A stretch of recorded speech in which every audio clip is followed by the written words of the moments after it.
Thank you so much, Janie. And it's wonderful to be back with the Rawi family, as I like to think of you all. And I was looking down the list of participants. I recognize a lot of names from previous webinars and other encounters. And I love seeing the diversity of folks who are saying where they're coming from all over the place. And so welcome. I hope everything is quiet and calm where you are. I'm coming from Berkeley, California, which is I work at the University of California, Berkeley during my day job, and I'm here at the School of Education. And in this capacity today, working as an educational consultant with Rawi.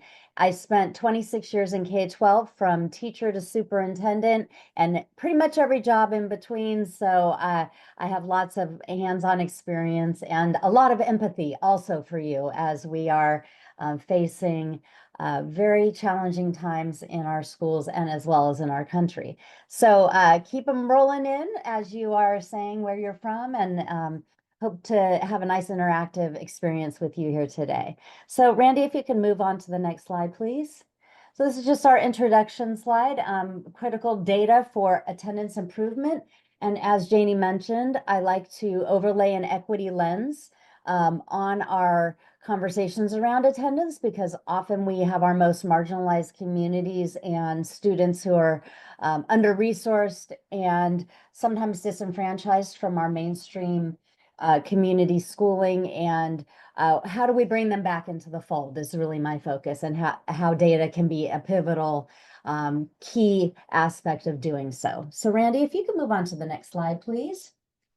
So I just want you to do some thinking around these couple of questions, because we have some traditions and typical ways that we deal with data in our schools and districts. And I want you to think about, how are your attendance data usually presented in your school or district? Is it done at a board meeting? Is it spent with principals at a principals meeting? Is it not done at all? Because that's sometimes the case as well. And then what are the common images and words and tones that we use when we're discussing our data? Is it coming from a place of deficit, where we're looking at our students and families as being the problem rather than some of our systems maybe needing to be rebooted in different ways?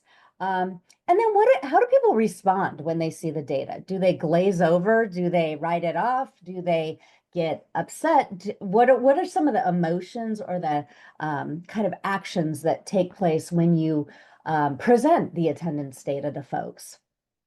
And then really key and important to me, and hopefully to you as well, is that we are not reinforcing stereotypes or biases about our students and our families and communities and neighborhoods and certain parts of your schools or districts that may be identified as struggling in whatever way. Is that we're not using language or images or stereotypes that are suggesting that certain groups of people have, some sort of deficit in our education system. And so I want you to think about just these core questions as we are going through our activities here today, because they're really good to get at the root of how you're presenting your data and how you may want to shift some of those practices going forward. All right, Randy, go ahead and hit the next slide for me. Now, I love this quote from this statistician, W. Edwards Deming. He's created what we call the Deming cycle. And the quote is, "Without data, you're just another person with an opinion." And the funniest part of this is that it's just attributed to him. There's actually no data that he actually said it. And so I always find that that's kind of a good data nerd joke to explain. If there's any other data nerds in the room, love a little high five for that. But there's a life cycle for our data. And one of the great things about Rawi is the life cycle is alive and well, and the attendance data that is produced and created for you is really based on a continuous improvement model, which is very similar to what we have here in the little puzzle piece circle on the right-hand side. And there's always something new when it comes to data. And there's new developments and new ways of using the tools that you have access to through Rawi and every other tool that you're potentially using related to data. And so this is something that data scientists use, but you don't have to be a data scientist. Obviously, none of us probably are. But there's a way to look at your data, analyze it. How do you store it? How do you visualize it, interpret it, and share it with others? Okay, so let's go ahead to the next slide, Randy.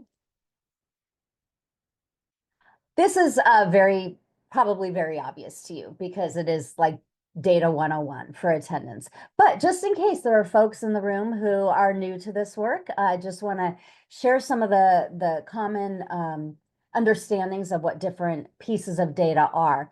And so we have metrics and measures, and honestly, I get them confused sometimes. And so what I did was I decided to break it down and spell it out for everybody. So what we're looking at is that we've got quantitative records of our students who are present or missing from school. This is just kind of like the high level understanding of what the measures are. And then you are looking at how you analyze and interpret those data points, and those are your metrics. And so when you look at the measures that are listed here, and you may have more measures than this, these are just the top two, is everybody's got ADA, the average daily attendance, and how you track it in your state or in your community may be different, and how it formulates into like funding and everything else may be very complex. But this is just kind of the general rule around ADA. And then chronic absenteeism also has a general definition of 10% or more in an academic year, but that may vary depending on where you are and what policies you have in place and legislation and things like that. And then your metrics are what you do with your data. So analyzing patterns, looking for root causes, figuring out where the indicators are showing you about certain student groups or families or parts of your district that may be representative of some equity issues that may be happening in your district as well. And so what you do with the data is the metrics. The measures are just how we measure what is constitutes good attendance or poor attendance. All right, so please go ahead to the next slide. So why does it matter is the big question. And I know you know it matters. But if you need to communicate to your higher ups, to your community, to anybody else to get people to care more about attendance, which to me is really the root of all our educational system, is that we need kids in seats in order to actually educate them. And so I listed, some talking points for you. It helps promote our student safety and well-being. It helps us know whether students need targeted interventions, not just with attendance, but with their academic or social emotional needs as well. It also helps teams understand and dismantle the barriers that are getting in the way of our students and families having good attendance and showing up on a daily basis and removing those obstructions.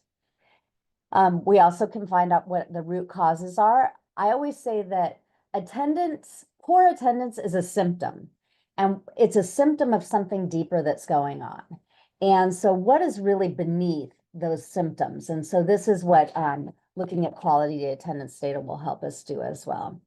It also informs some of the inputs into our early warning systems, which Rawi has wonderful early warning systems already developed for you in their toolkits. And our goal really is to reduce our academic performance gaps between students, really to help all kids succeed, and provide some just-in-time information regarding our students and family care. And this is contextual because where you live and what's happening, and just being north of all the wildfires that are going on in Southern California right now, and some of the extreme cold on the East Coast, and some of those conditions are completely out of our control, but they're impacting our students and our families and our staff in a lot of ways that we can be more responsive when we're really taking things in context. So if you are currently in one of those situations, our Southern California friends and our East Coast friends and all the different challenges that we're facing, just in terms of environment, my heart goes out to you and we're here for each other. Okay, so let's go ahead to the next slide, Randy.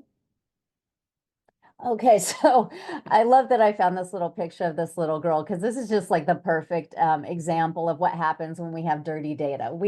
She's absolutely adorable, as you can see, but we don't want to do this to our kids, right? This is kind of a metaphor for what happens when we have dirty data.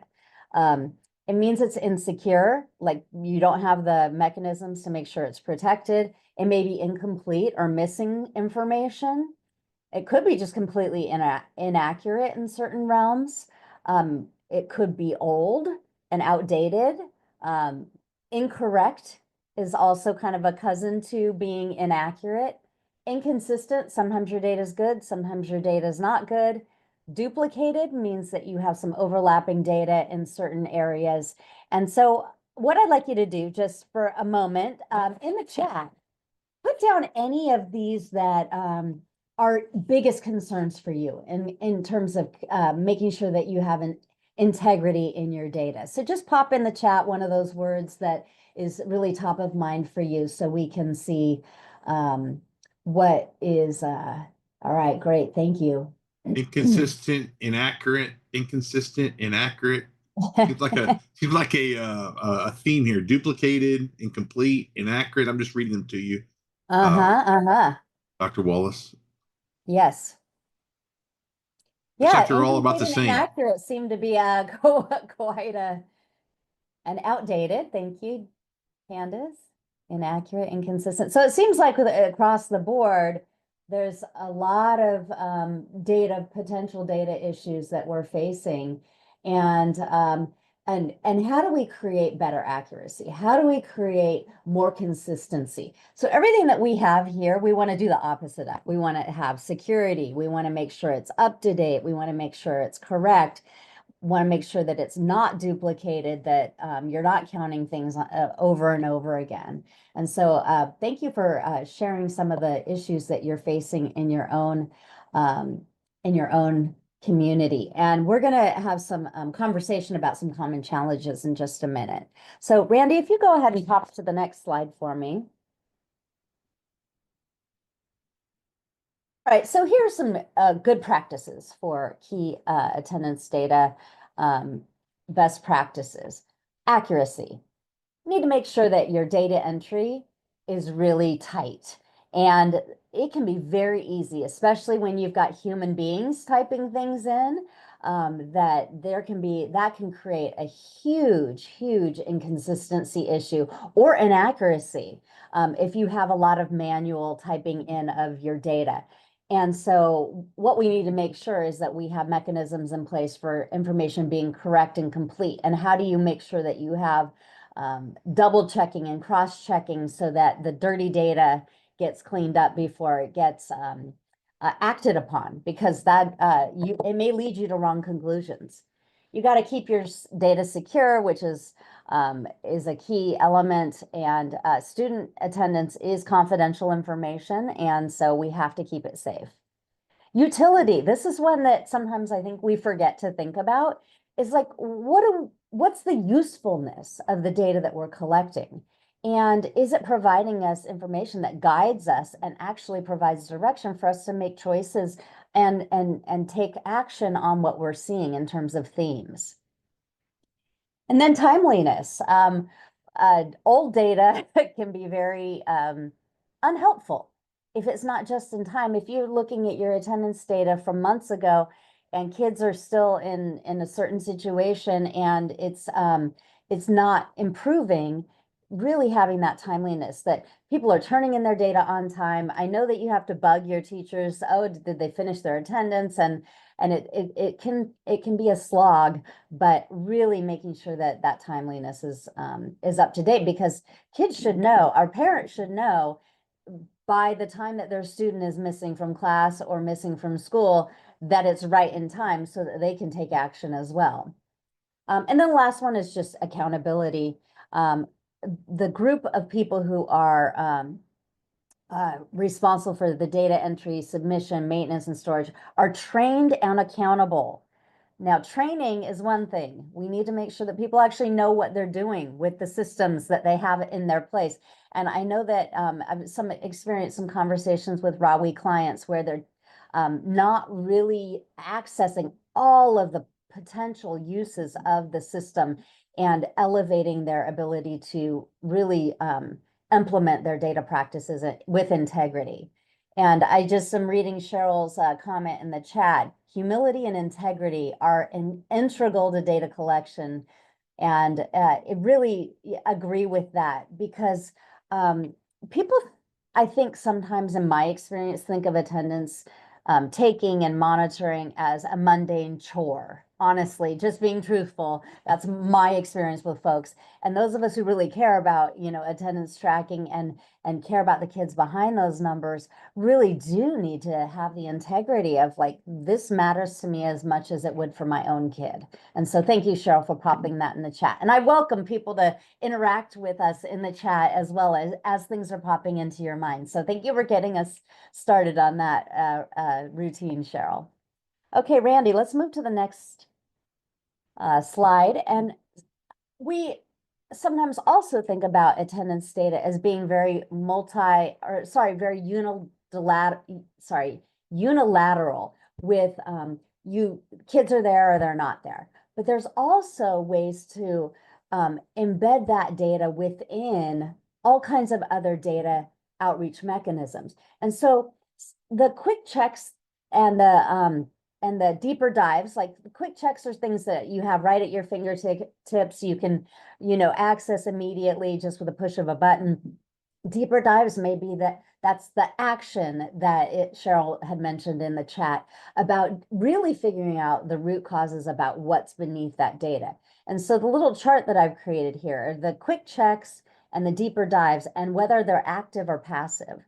And so I always believe that a combination of active and passive elements are important because you can do some very quick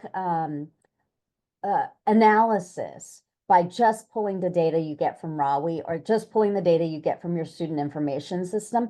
But what if you followed up with focus groups?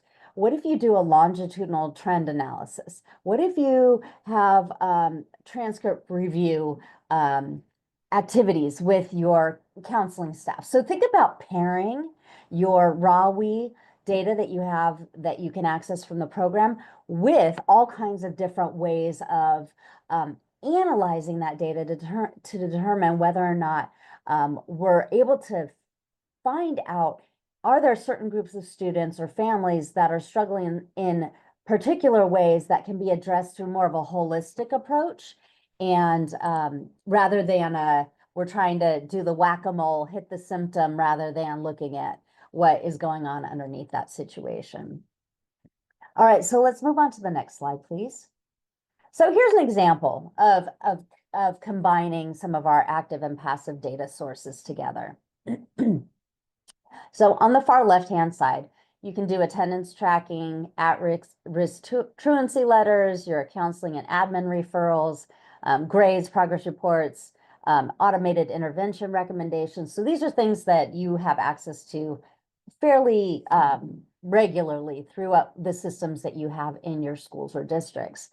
And then you want to add some active sources to the passive sources that you already have. Look at some counseling notes, do some student shadowing. If you've never shadowed a student throughout their school day, I highly recommend it. It is very enlightening. And I've done it when I was a superintendent. I did it as a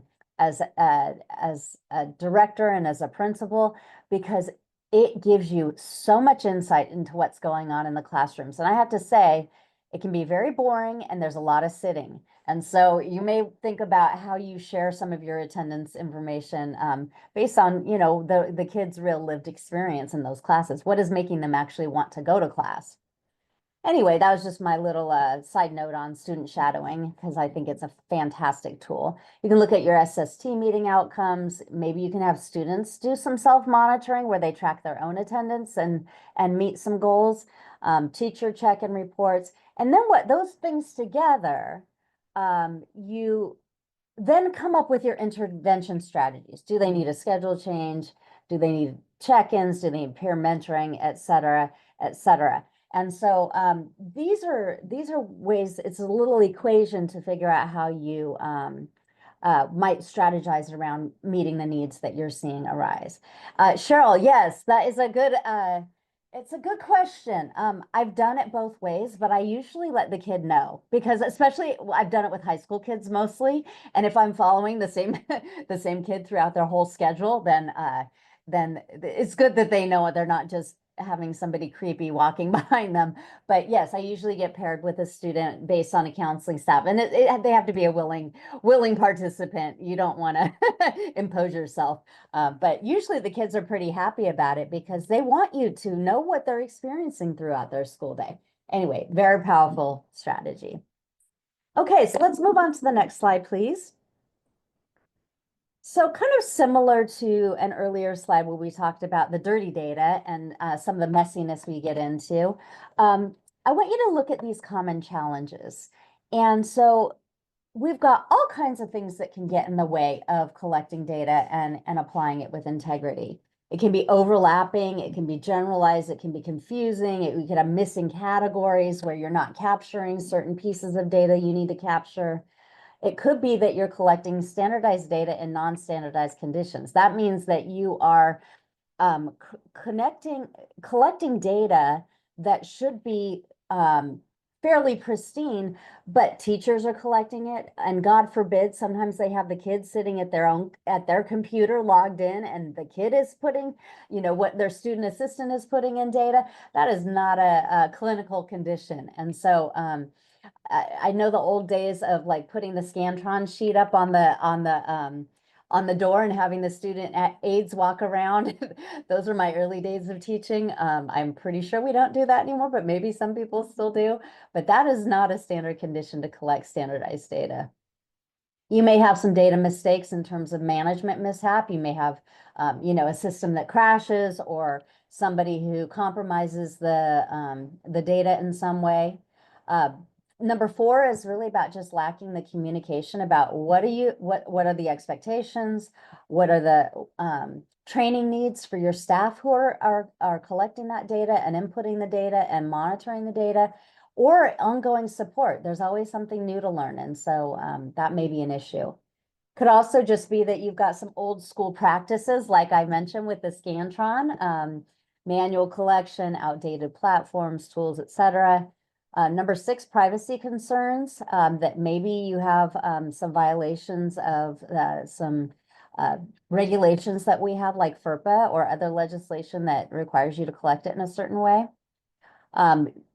These systems, the technology systems may be out of sync, and you may be using a multiple set of systems that don't talk to each other, or inaction, not using your data. And that's a key one that I think was alluded to earlier. So now I'd love you to put in the chat any number of these that you have experienced in your own organization as a pitfall to your attendance data collection. All right, great. So I love that, Cheryl. That's funny. Number 8. All right, so if everybody else wants to jump into the chat and say if they've noticed any of these, and you can just put the number itself about pitfall that you've experienced in your own data collection experience. Okay, so Elizabeth's got some out of sync systems as well as Alexandra. Wow, so number 7's a hot one.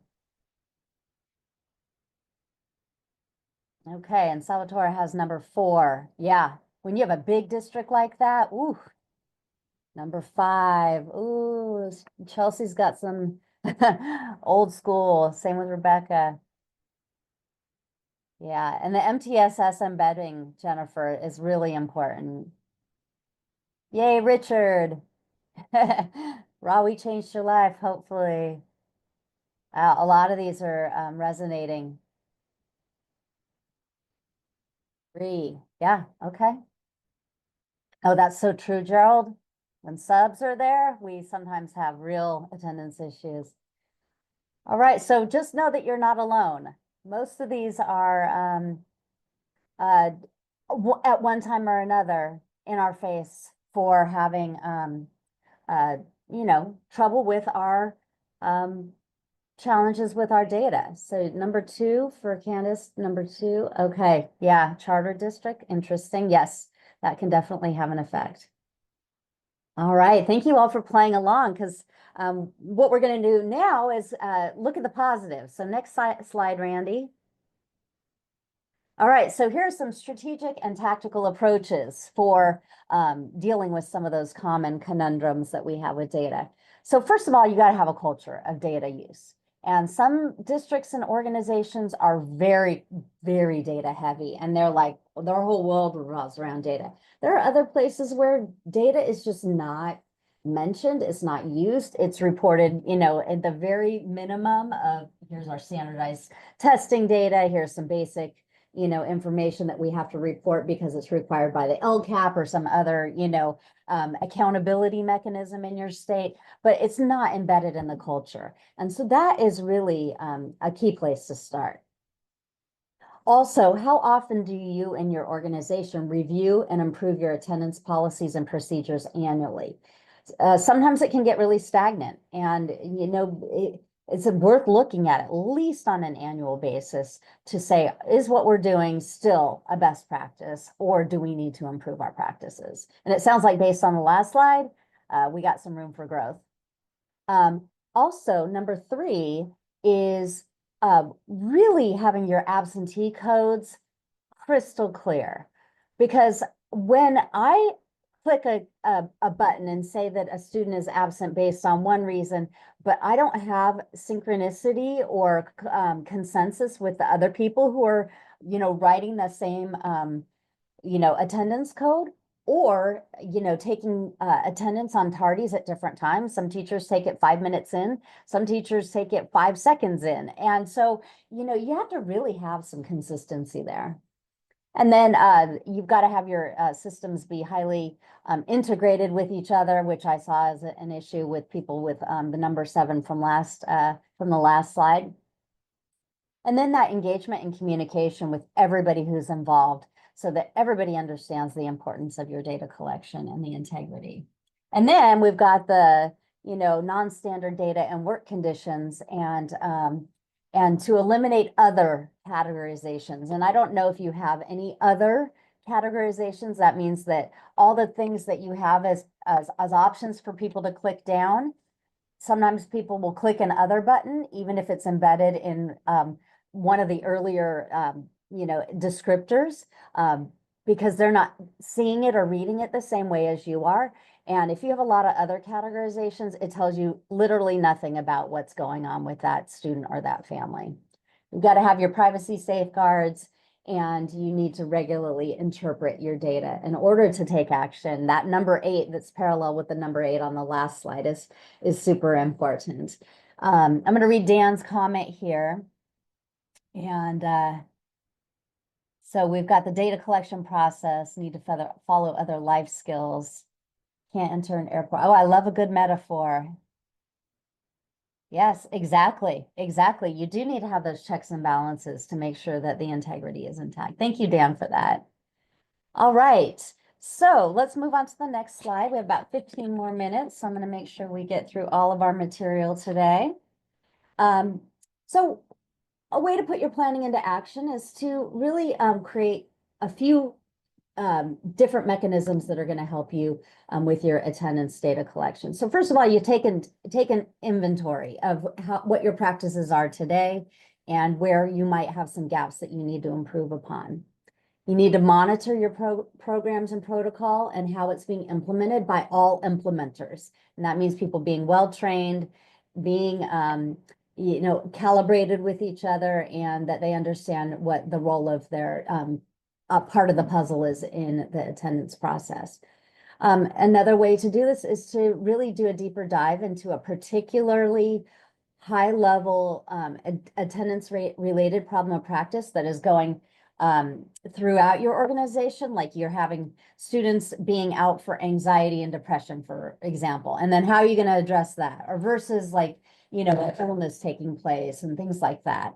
And then I have a plan for you to create a data equity walk, and that's actually in the new definitive guide as well.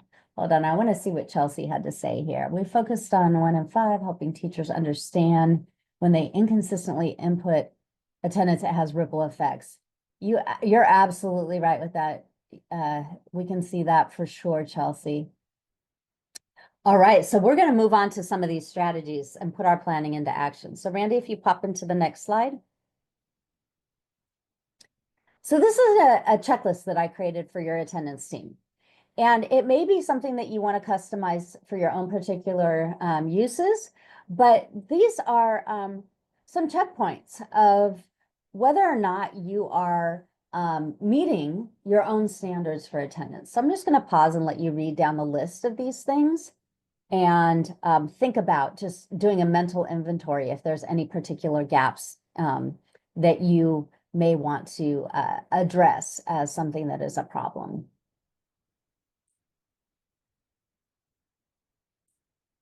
And thank you, Jamie, for that comment as well in the chat.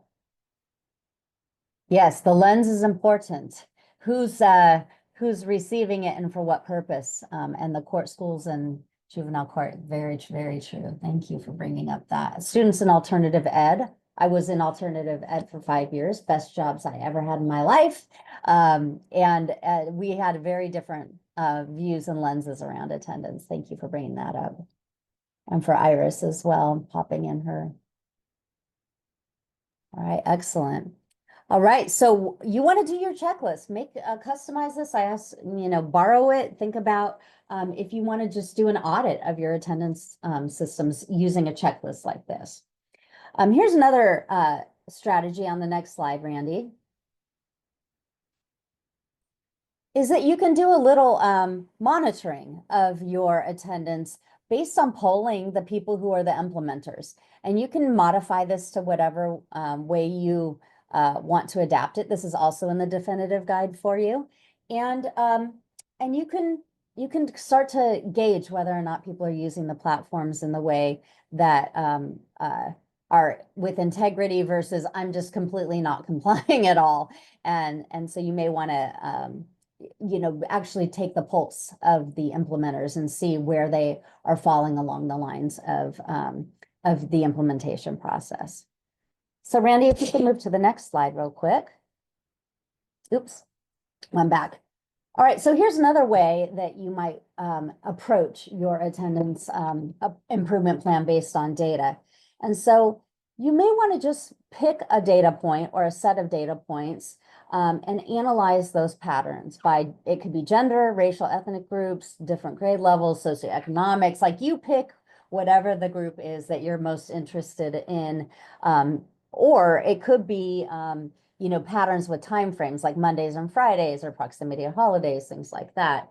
And then what you do is you kind of just go down the list and you are looking at what's beyond the numbers. What is the impact of this low attendance on school achievement? What's going on in your neighborhoods? What's going on in the state? What's going on in your county? And then start to identify what are the primary issues that need your attention. And then some other strategies are to provide regular snapshots of attendance issues rather than here's our annual report on attendance. Every month, send a blurb to the superintendent, and the superintendent can share with the school board, things like that. Talk to your kids. I always encourage you to talk to your students. Find out what are their perspectives on attendance and what's going on in their minds around it. And then look at your procedures and figure out whether or not there's high satisfaction. And then start to begin to outline and correlate your patterns with your student achievement for certain subgroups.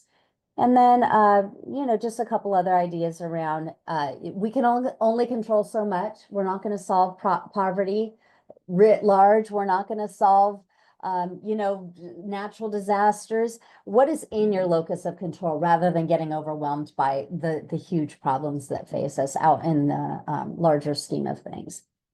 All right, so let's go on to the next slide, please.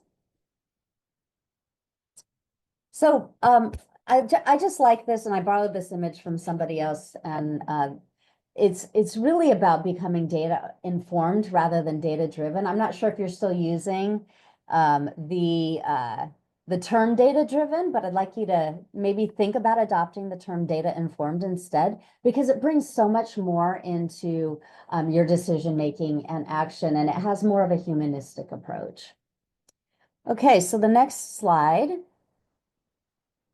is about how you can engage on a data-informed equity walk. So I'll just pause here for a moment and let you read what a data equity walk might look like.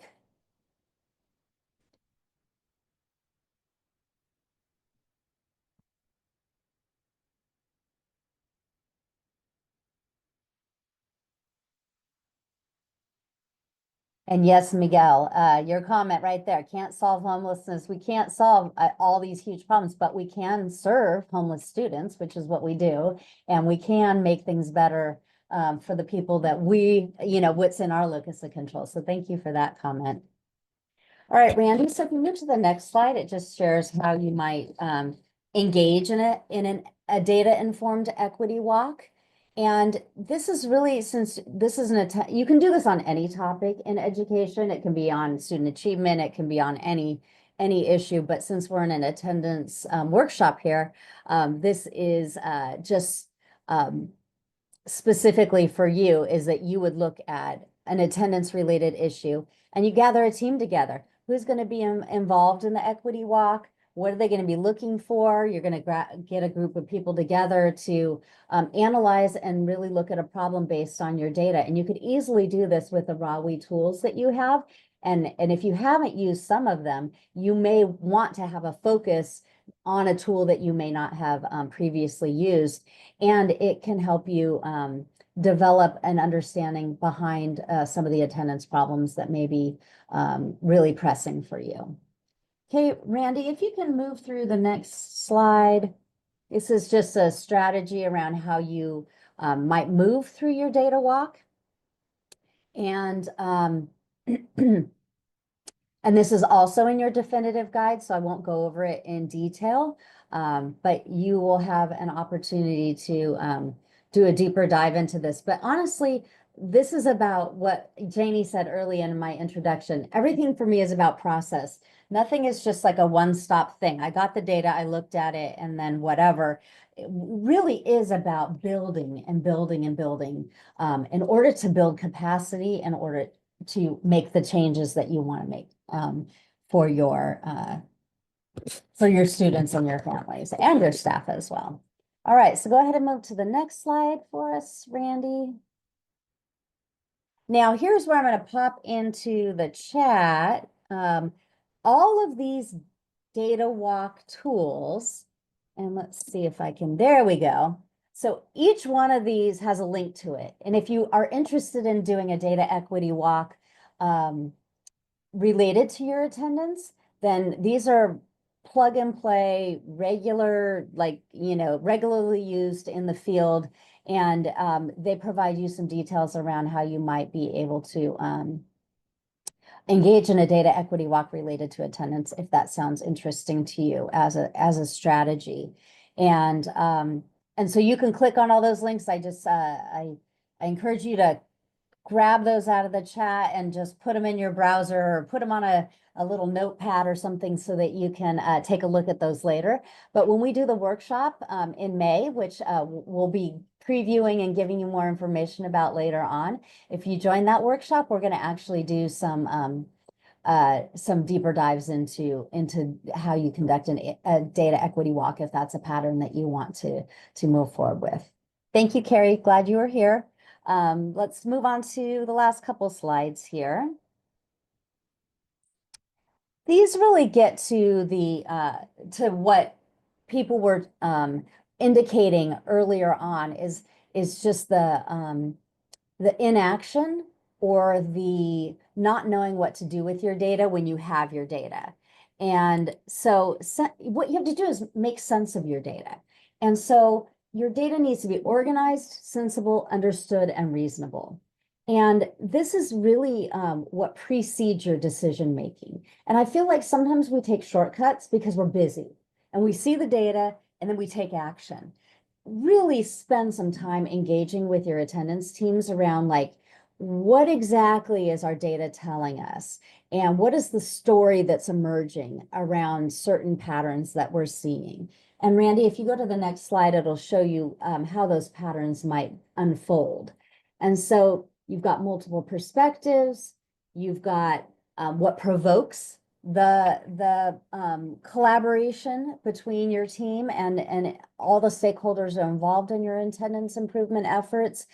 And then there's reflection and action and planning. And then there's also sharing and storytelling, which is incredibly important as we go into our, compelling people to take action, because that's essentially what we want as a result of all of this.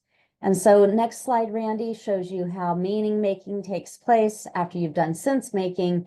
Then what you're trying to do is go from, here's all of our data. I love this image. It's not my image. I stole it from somebody, but I just thought it was really interesting because people think that data in and of itself is the thing, but it's actually like turning data into information and then connecting the dots to build knowledge and then gaining some insights into what the data is telling you. And then that wisdom tells you the path that you're going to take.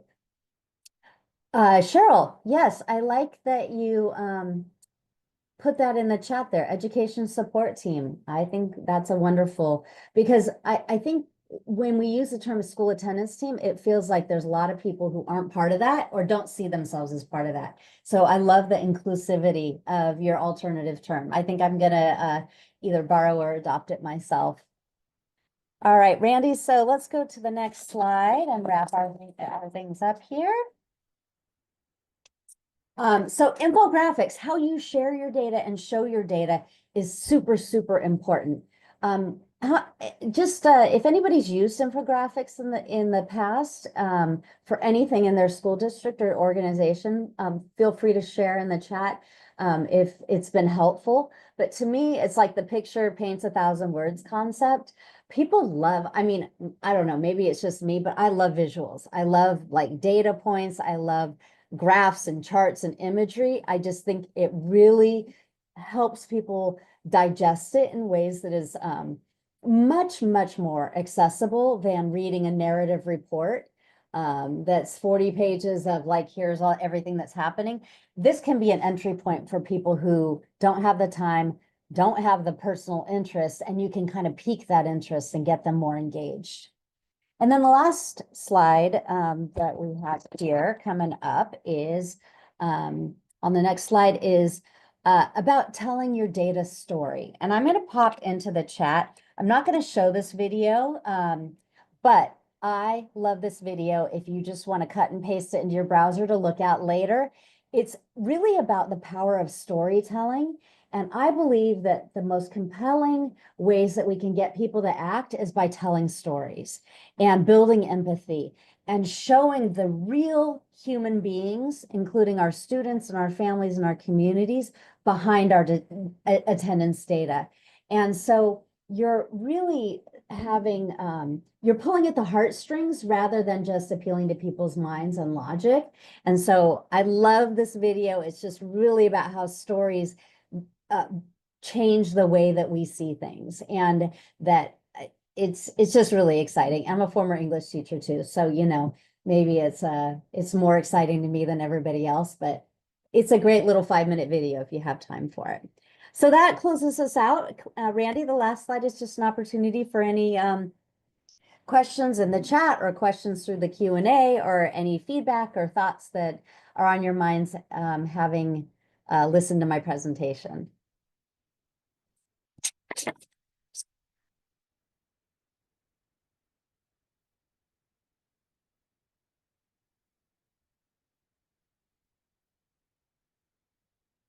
Thank you so much for the feedback. A lot of good appreciation.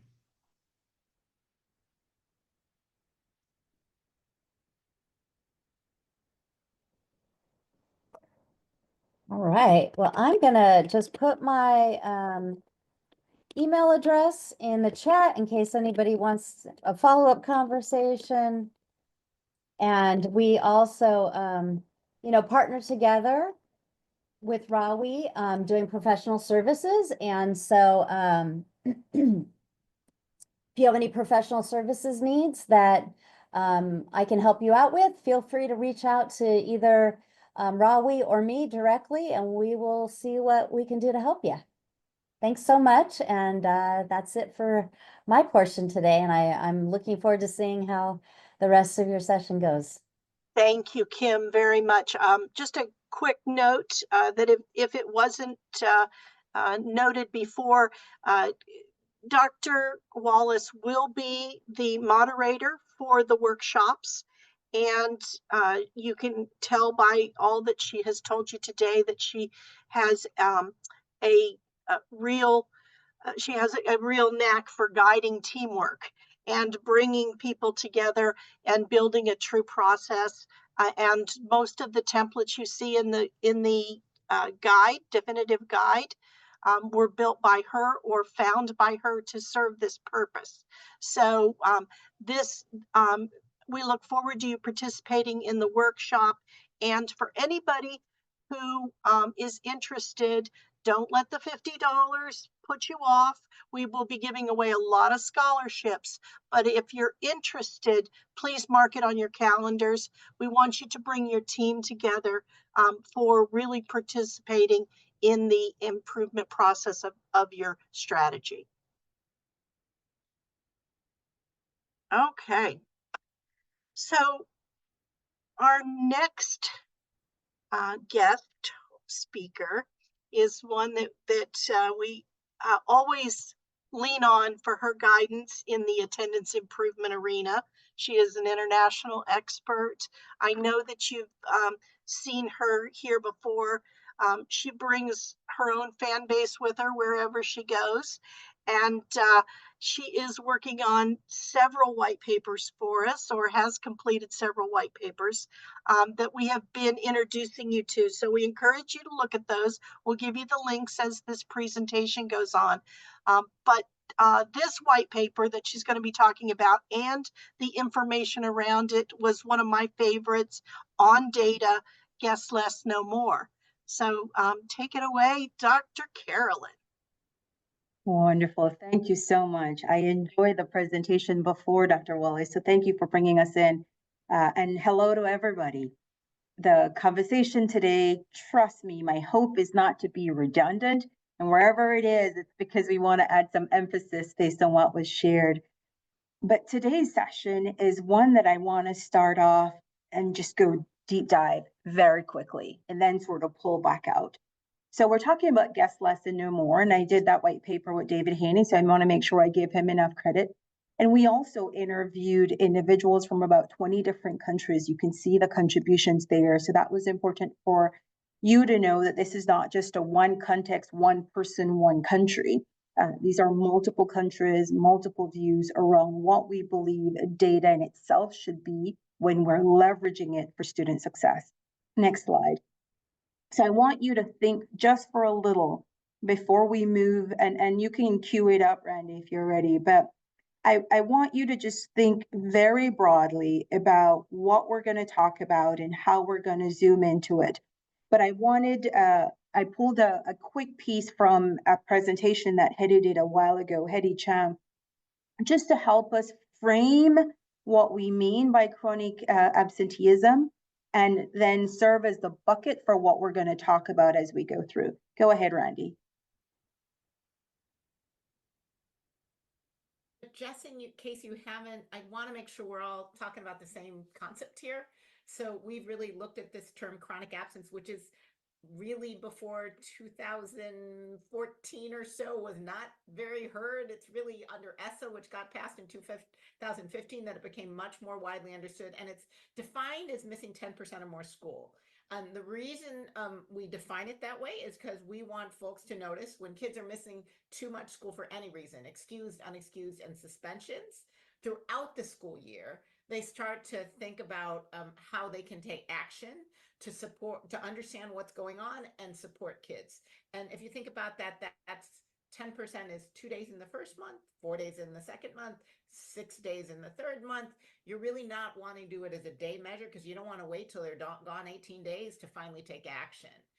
If you go to the next slide, this kind of takes this point of how it's a different metric than truancy or average daily attendance. You know, average daily attendance is a metric. In some states, it's exceptionally important because it's how their funding is based on. But it's a school level measure. It helped you see things that are trends and patterns that affect everyone in the school, like, oh, the day after Halloween, we better do something really engaging because kids somehow, you know, are all tired out and they're not showing up. Or, oh, I wonder if our vacation schedules for Thanksgiving are working out because kids aren't coming back those other days. Or when it gets cold, when the allergy season hits up, maybe we need to be thinking about interventions connected to those issues because we're seeing worse attendance. So it does give you some valuable information for school-wide strategies, but it masks when individual kids are chronically absent and missing so much school that they're at risk in some way. And then there's truancy, which we've had like 150 years of policy around in this country, which tends to only look at unexcused absences. And what we mean by unexcused absences can vary by state and locality, but it's more of a compliance thing. Jen didn't show up to school and she ought to comply with compulsory ed and be here. And can have an assumption of Jen didn't show up to school because she didn't want to and she doesn't care enough about school. Tends to be a little more blaming, legalistic. If you don't show up to school, we might take you to court. We might apply fines. And that's all different from chronic absence, which we're saying, I want to look at all absences because not sure why you missed school, but if you missed school, you weren't here to benefit what was available. It's really about taking a prevention problem solving approach that's trauma informed. You know, one of the things we see is that chronic absence is associated with higher ACEs, which is, you know, adverse childhood experiences. When a kid has had a trauma in their life or their family, the worst thing you can do is say, what's wrong with you?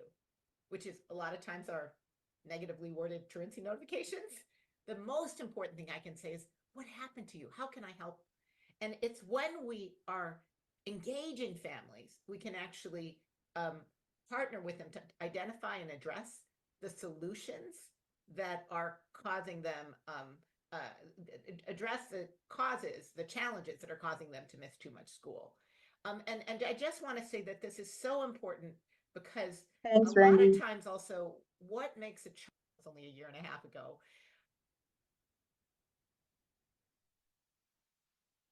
You can take on that one. Thank you. Yeah, it sounds as if there's a lot more volume issue than we anticipated. So please do forgive us for that. In essence, it was just a way of letting all of us start off with the same idea about what is nationally believed with attendance and absenteeism, but how we measure that it's really been in those three buckets as she defined, that idea of truancy, chronic absenteeism. But no matter what, we still are asking the question, what happened to the child? That's a broad overview of where we're beginning. I want to narrow then into what did the white paper itself say? I'm not going to read all of this. The white paper link is there, but highlighted in bold are the ones that I want you to take away. It says, in order for us to address this across the world, those 20 countries that we interviewed, they said establishing a vision is important. Develop broad goals that are aligned with that vision. Then use the data insights to help you refine what it is that you want to work on. Use that refining process then to develop targeted interventions. Once you've gotten that, then you must act and evaluate. A very clear, linear, 6-process way of engaging with data. That's as much as I'm going to say about those. Please go ahead and read through some more at your leisure. I want to now take you outside of all of that data stuff. I think we put it in the link. We'll go ahead and put the white paper again in the link or in the chat. As we pull back out now, I want you to think just about yourself, your experience, your day-to-day. Data has been used as a bad word for a long time. People hear it and they think math, and I hate math and I don't want to go there. But I want you to think simplistically. Let's think about how many steps did you take today? That's data. Think about the number of times you checked your phone. That's data. What did you look at on your phone? That's data. How much money do you have in your pocket? That's data. It could be money that's categorized by money you have in the bank, money you have in a loan, credit that you owe, in addition to the cash, right? So all of these are data points. So when people or others or you talk about data, it is important that we recognize that data is really just back to elementary school tallies 1, 2, 3, 4 slash across for 5. It's just a capturing of things that are happening, things that we have done, and we find a way to store or combine or collect them. And this is similar to what was shared earlier, right there. It's a simple way of just counting. Yes, once you've counted and you've put them in something, you must be able to tell a story. And that story is important, but you also have to ask yourself, what is the action that I'm going to take? And this is where I want you personally, and you could share your input in the chat. Let's take money as one example. How much money do you have in your pocket? And you don't have to tell me the number. In the chat, tell me a number, make up a number. Even if you wish it were $1 million, put some number in the chat. Based on that number that you're putting there, or that you're telling yourself, somebody says, Kim says $9. If you have $9, somebody 25,000, right? That's the money that you, in your head, theoretically, somewhere you're pulling that number. Now you have to ask yourself, with that number that you're pulling, is that good? Is that bad? You have to make a decision then on that number. So based on what you're typing in there, I saw Dan, $150. Based on that number, is that good or bad? So think about it, make a decision. The person who may have $9, Kim that started us off, may think that's good because maybe on a typical day, you normally have no cash in there and you pull up to the parking garage and you need $2 to pay and you normally don't have the $2, but today with $9, you have enough money left over. For the person with $25,000, that may still be a lot of money, but maybe you have a student loan that's over $100,000 and that $25,000, yep, I never carry cash. Perfect. So that's exactly the process. So for Kim, she is 100% happy because she never carries cash and she's in a win moment right now at $9. So what we're talking about then with data is data by itself is just garbage. It's irrelevant. It's like an extra piece of toilet tissue you happen to have in your pocket. It's good only if you really need it, or if you're getting ready to sneeze or your nose is running, you're going to pull it out. In order for it to make any sense to you, you have to ask yourself, what am I going to do with what I have? And is it enough? So what we experienced then and what we learned from going through the evaluation to write the white paper is that schools are really data rich. They have tons of data. They've collected data for everything. But they never really ask the question about exactly what they're going to do with it to know if they have enough, if they need more, if they need to clean the data, as Dr. Wallace indicated, or if there needs to be a different pathway. And that's where the US is right now. We are struggling because we have a lot of data and we think we need to go out and get more. I hate to break it to you. We don't need more data. We don't need to find more data points. What we really need to do is determine what it is that we're collecting the data for, and then ask ourselves, do we have enough? Now the issue in terms of questioning is what I'm going to pose to you today. All of you are on here because you've already been doing something with data, collecting data, work with it. The question to you is, do you know what you're going to do with the data?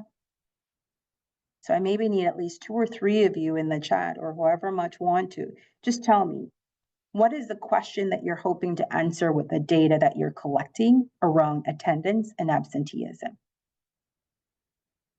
And you can move to the next slide, Randy, while the others just put a comment or two. It doesn't have to be a long answer. It could be improve the present and absent. It could be determine who gets suspension. It could be making sure the district gives money. Yeah, that it guides your intervention. That's an excellent one, Allison. Thank you. Tells us if our system's working. Cheryl finds a way to help family understand the importance of getting there and not skipping. Excellent. How do we increase our attendance more consistently? Perfect. So these are questions we're asking ourselves. Now we have to step back and say, do we have enough data? How is attendance being taken? Or the patterns that we're determining? Fantastic. You guys would be getting A's today if you were in my class. I think these are the things that we're talking about. But what we see already, just from the questions or the comments that are coming in, none of them are the same. So if we look across the state, well, maybe that one, and so those two are the same. But as we begin to look at data across the US, the questions that are being asked are different by class, student, systems, cities, counties, all of it's so different, but yet we want to compete and compare across all of them. If the question is different, then the use of the data in itself is also different. If we're using it to understand why students are not coming, as what Chelsea is saying, then that's a different question. Because knowing the number of students who are present and the number of students who are absent will only tell you that that student is present and that student is absent. It won't tell you why. It will tell you how much or how many or probably when they were absent, but not the why. Only when we layer on absenteeism, then we can really get to that idea of the why. So using a research cycle, this is the one that I want to begin to train your brains to activate on a regular basis. You have to name the problem that you want to solve. And if you have not done that, I want to encourage you right now to do that today.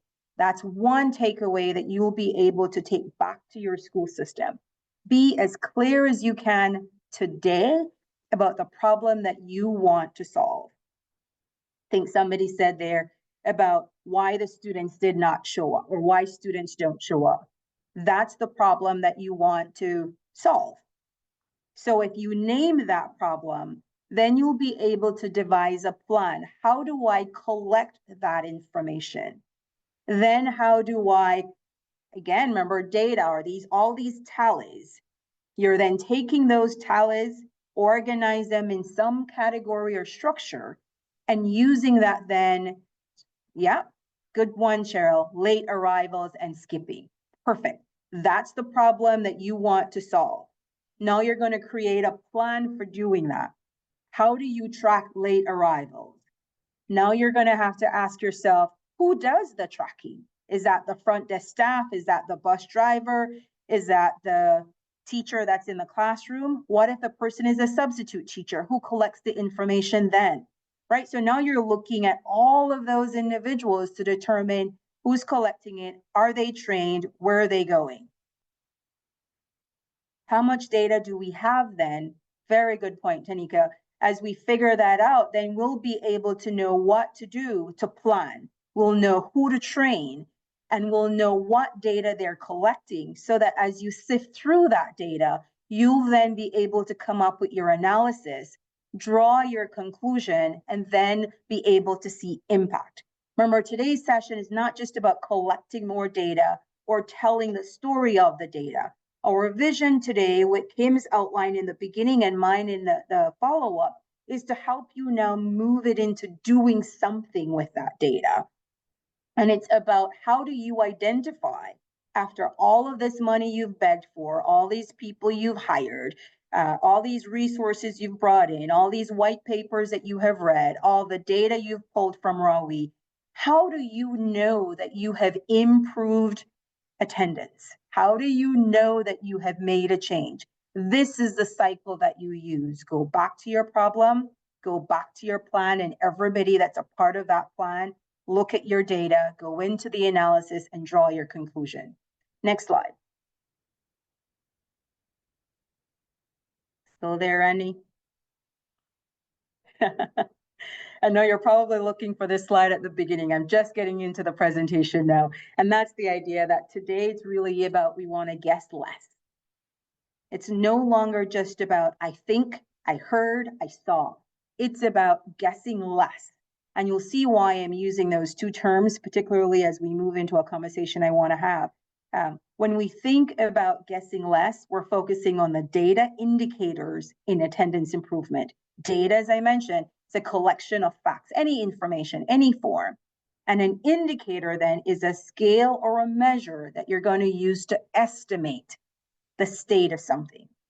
So you're going to estimate that somebody is rich or poor based on maybe how much money they make at their jobs. You'll go, oh, or some people, like some students, and I think I heard this one from Director Taylor in the Warren Township, talking about some students who wanted to go into hairdressing and that field, but they realized that they were looking at individuals who were hairdressers in that community, and they drove fancy cars. So that was their measurement for estimating how somebody was doing and the type of jobs that they want. So it could be a very mediocre process, but you have to have some indicator that then tells you you're doing what you're supposed to do, or that you're making the change that you want. Next slide, Randy.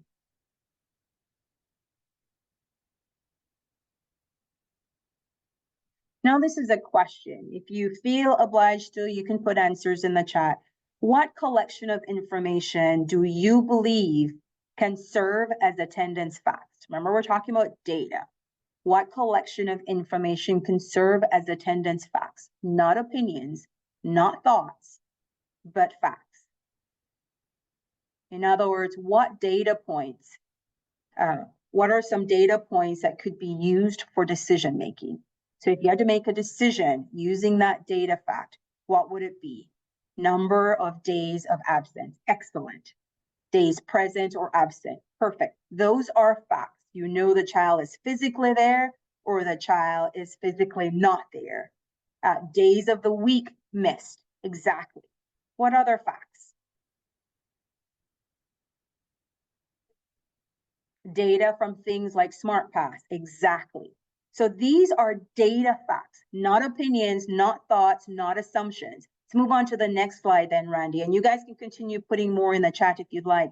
Number of teachers not inputting daily attendance. I love that one, Chelsea. That's one of my favorite, especially when substitute teachers are there. The second then is, what scales or measurements can serve as attendance indicators?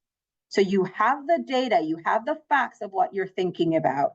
Now, how would you measure? What would be an indicator that you are doing what you're supposed to do to meet the goal that you said you want to meet?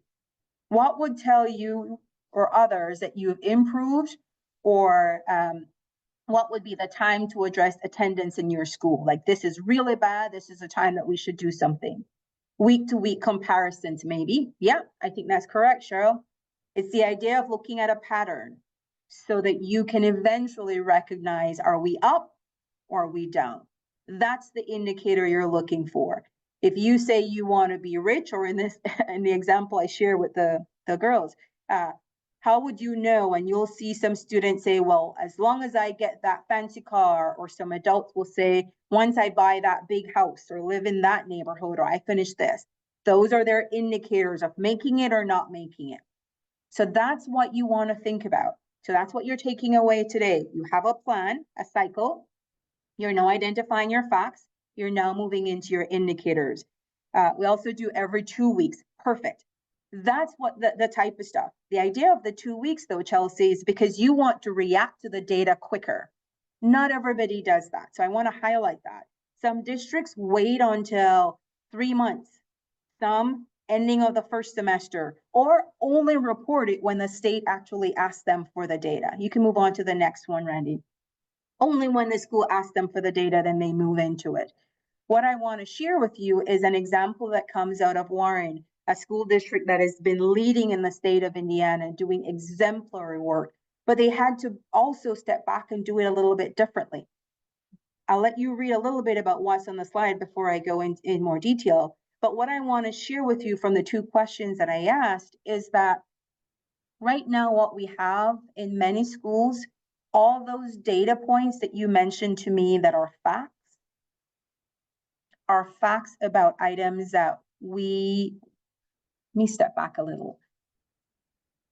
When we ask school districts and we ask teachers, we ask social workers about what is the difference that they want to see around attendance and absenteeism, they talk about kids being cared for, helping families, doing better outreach, helping kids from homelessness find home, helping kids with transportation issues, fix transportation issues.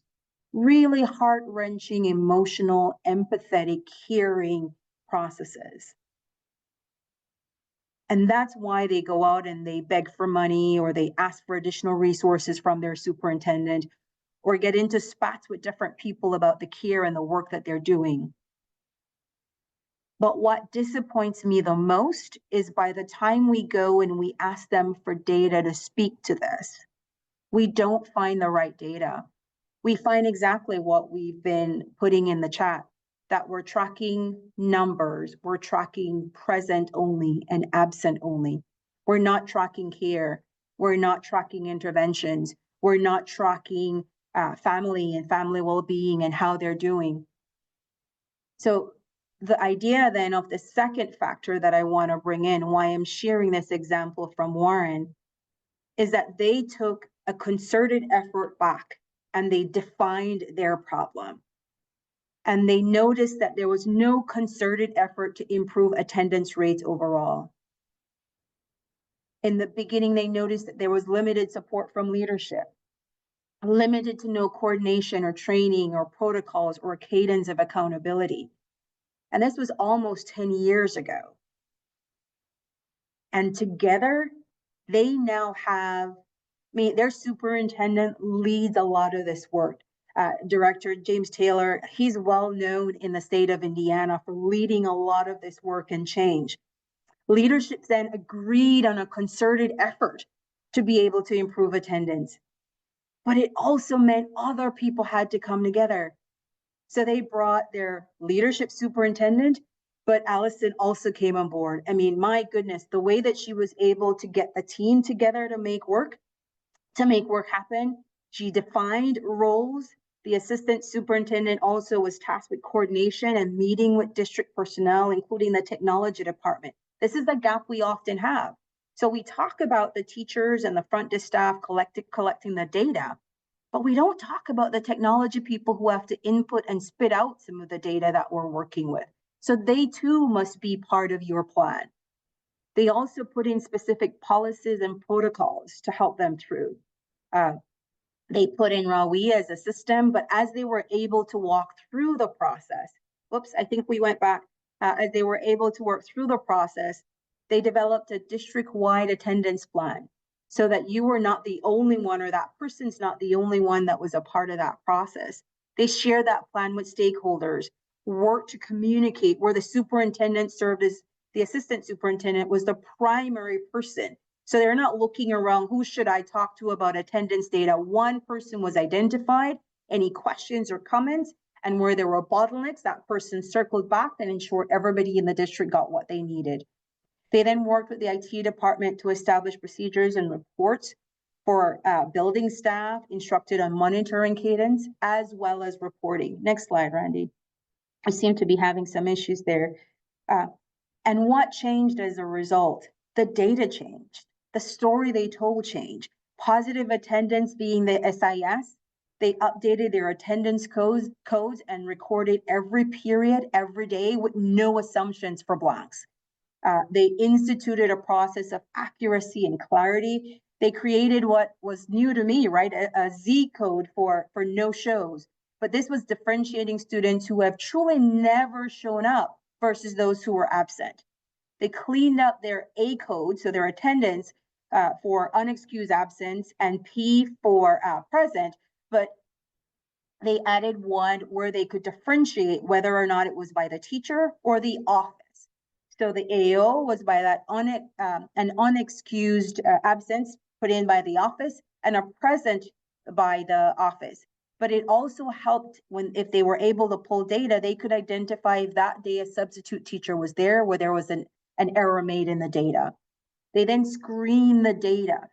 Teachers submitted attendance for period, generated email reminders, or IT helped to generate email reminders where needed, but they also spent time to spot inaccuracies, whether it's a discipline error, where there was incorrect submission, suspension entry when the student was really absent, or teacher error. One teacher marked the student as absent, but all the other teachers for the other periods for that day marked the student as present. So going back and clean up. And then they spent some time on reporting. I think all of these together is what I'm saying to you, that if you identify the problem that you want to solve and make that plan, identify the individuals, you'll realize there's more of a lift that you can make versus the one that you're currently making just by updating some of these. Allison is on. She said, we continue to have weekly district leadership and technology meetings for attendance. Thank you for your work, Allison. And Director Taylor, if you're on as well, thank you so much. I think you guys are a shining example of, hey, we know we weren't really doing it right, but we need to come together. Here's some ways. So since they're on, if you guys want to share your email with others who may want to reach out, please do so. So next slide then, Randy. This one then is a different type. Another clip that I want to share with you. Hopefully the clip works well. This is taking what you already have, moving it now into the interventions that are most appropriate, and then moving towards your end result. Go ahead, Randy. Hopefully the volume is a little better. If not, please turn up your volume. You heard Hetty talk about the importance of creating positive conditions for learning in order to, we need to create spaces where kids want to come to school. And the overall purpose of PBIS is exactly that, is to make schools more efficient and more equitable learning environments that are predictable, where kids know what to expect when they show up. They know they're going to be greeted by an adult. They know what the expectations are there. They're consistent. They know that regardless of what adult or what peer they're interacting with, everybody knows how we operate in this space together consistently. They're positive. You know that you're going to be recognized for who you are and for the effort you're putting into a space. And they're safe. You know that you're going to be physically and emotionally safe when you're in that space. And by creating this positive, predictable, safe environment, we can create a space where kids are more likely to want to come to school. And that is the purpose of PBIS. So Ivan, you can go to the next slide. If you're familiar with PBIS, you've likely heard this before. If this is new to you, this is a really quick idea of what we mean when we say PBIS. If you want more information, feel free to go to pbis.org and check out information there, or pop some questions in the chat and we'll be happy to address them. But when we say PBIS, this is what we mean. PBIS is a framework.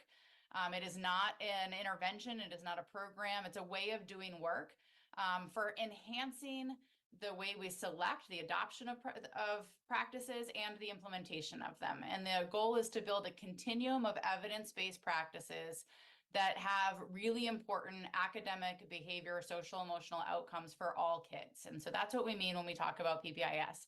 On the next slide, you can see the way we organize PBIS is through these critical features. And so when we think about how do we do this, we start by identifying what are the important outcomes that we want to address. So we might want to improve school climate. We might want to reduce chronic absenteeism.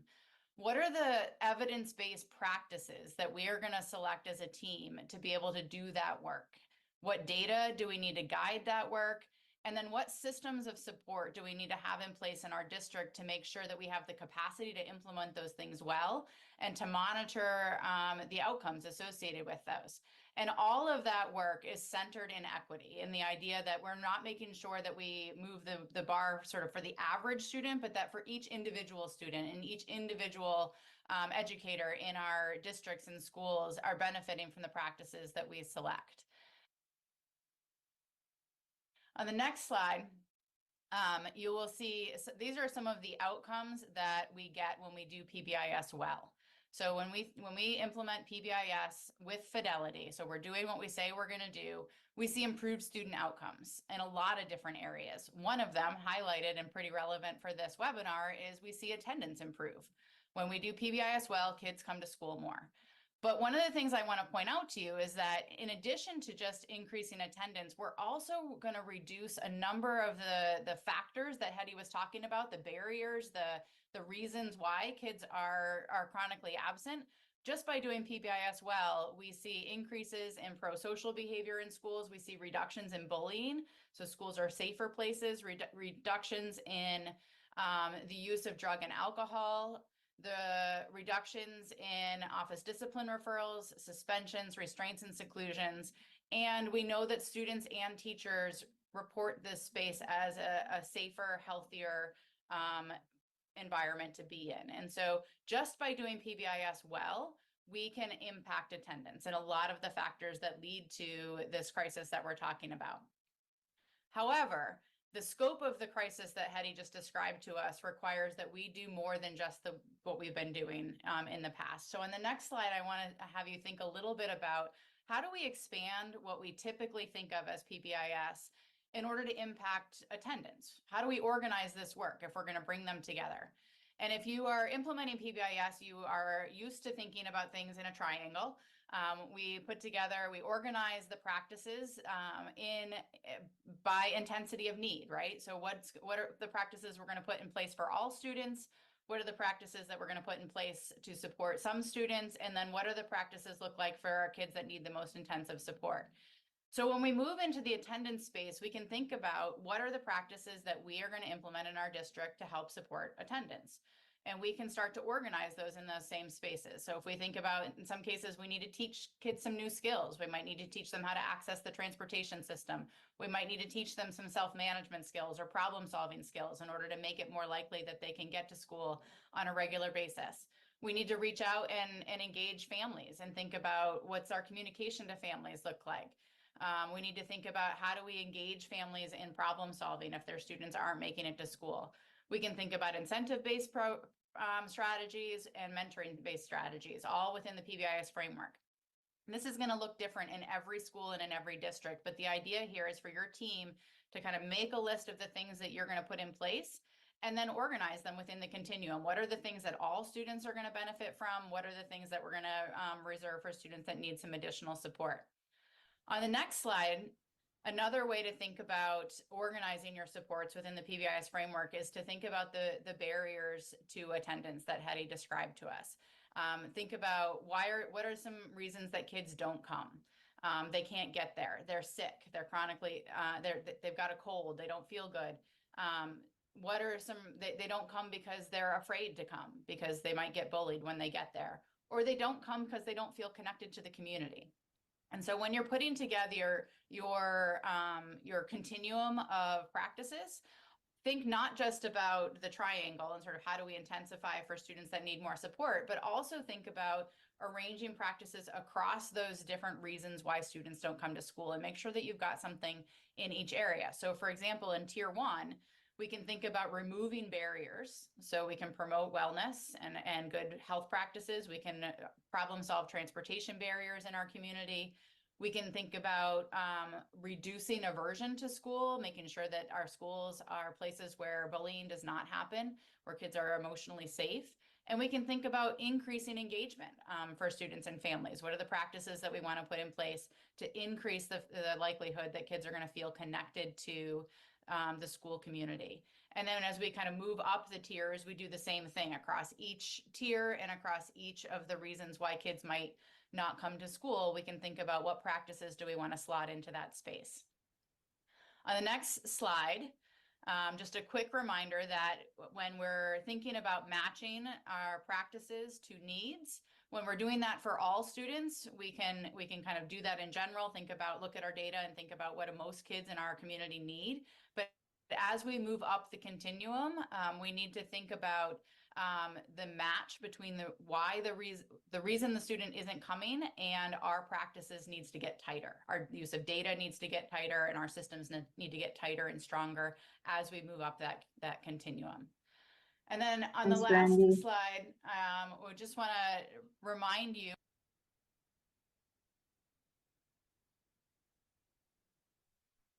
Thanks, Randy. And we can go to the next slide. And this is another, hopefully the volume on this one is much better. My vision today was not just to do a talk shop. I wanted you to see different parts of what you already have in your school system and how you're moving them through. I want to speak to a question that from Amelia that talks about segmentation and categorizing students. Much of what you heard from the PBIS is the example of that segmentation and categorizing process that could be done. But with students who are sick, I think it's just a matter of changing your metrics, because most of us, though we track students who are sick and we take the excused absence, it's not a measure that we have as our success. We don't talk about improving the wellness of children as one of the success areas. So it's for us to go back and really pay attention to, is that something that we want to do? And if we do, what are the interventions? And are those interventions in the RAWE system or any other system that we're using, so that we could say, right now, the health of our student body is not where we want it to be. And as a result of that, we're going to put certain interventions for these particular students who need a little bit more. And you begin to move them either in a tier 1 or a tier 2, depending upon the severity of the illness or the number of illnesses. We've also talked a little bit about in other webinars about the school refusal, school avoidance, school withdrawal categories. And those are really good generic categories to use and begin to organize our student population so we can respond appropriately. Students who are ill or sick on a regular basis, though, span all 3 continuums, especially if they don't get the support in the school system. So that may be one that, Amelia, we may have to do a little bit more offline conversation about the segmenting of that population. If it's 1 or 2 individuals, or out of a class of, let's say, 1,000 students for that school, and you have 20% of your students who are experiencing some issues, then that's maybe a large scale system approach that you want to take. But on average, per month, you may, if you see that you only have maybe 3 to 5%, then maybe that's a small scale intervention that you could put in place. All right, so this last video, and I want to then, hopefully I don't run out of time, this last one is just maybe a 1 slide. This school district in particular, in Ohio, actually implemented all of what we've talked about and planned. They changed some of their focus. Chelsea, we had a lot of improving errors, accuracy in coding, how we found it perfect. And that's what you want to do. If you have a clear goal and a clear process, you're going through cleaning up all of that error, figuring out what you want to measure, and then reassessing or doing that analysis. Excellent job. All right, so this last one then, they spent some time, they redefined that their goal was forming meaningful relationships. They thought that would help bring back a sense of safety to the school, get the students connected. It will help them with positive self-perception and social skills. And they then used the team approach, and I just want to show you 1 slide then from that team approach. Hopefully not too long, but enough that you could hear some of the process. Go ahead, Randy. Let me make sure, Kellen, I've got this right. Is this the video you want me to use, or the next video? Because we have 1 more video on your presentation. Okay, so use this one. Okay, you got it. I got it set up. As the school leader, I wanted to share the potential responsibilities the school improvement team can take on to improve our school's attendance rates. I would also like to address how implementing an action research proposal can benefit students, teachers, and my practice as a school leader. As a member of the school improvement team, we will take on several responsibilities with a common goal of answering the research question, how will implementing an intervention improve consistent attendance? Exploring the relationship between chronic absenteeism and student perception of the school climate will allow us to gain knowledge and analyze the issue more deeply. A mixed methods approach will collect quantitative data through attendance records and a school climate survey, rated using the Likert system on a scale of 1 to 5.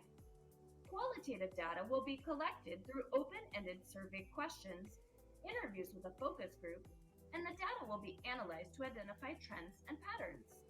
The school improvement team will first need to identify staff members that will be mentors to the sample population of chronically absent students or those with a negative perception of the school climate. The mentors could be teachers, counselors, or other staff members who have established positive relationships with students. Randy, I think we may have to stop. They said the volume is still low again for this one. Yeah. Maybe let's go to the last video and see if that one's better, and then we can close out with just the rest of the slides and discuss. I don't want to keep. I think for some it's low and for some it's fine. I've been getting some reports that for some can hear it and some can't. So we can move on to the next one. Not a problem. Yeah, and this one's a short one. I think it's quicker. It's just more of a one slide, I think. Short, maybe a 1 minute or less. Yep. This is queued up. How are we integrating those big five and those big trends into helping our teams understand that while, you know, we have to work collaboratively to be able to move this work forward. So a lot of professional development, again, the professional relationships, and really doubling down on the systems to do fire prevention. So our district is launching a huge restorative practice initiative where we're training just hundreds of people at a time. Again, 9,000 employees. It's going to take us a minute, but really helping people to understand the PBIS Big Five and how we can create warm, welcoming learning environments and restorative spaces. One of the questions in the chat was how many of those out-of-school suspensions are repeats. We're instituting new policies where if you are out of school suspended, we do reentry circles so that we now welcome you back into our space and have a reentry plan so that you understand that we still love you, you're still part of our learning community, and everyone makes mistakes. How do we move forward from this so that we don't just have that revolving door of mistake without instruction on how to resolve that differently?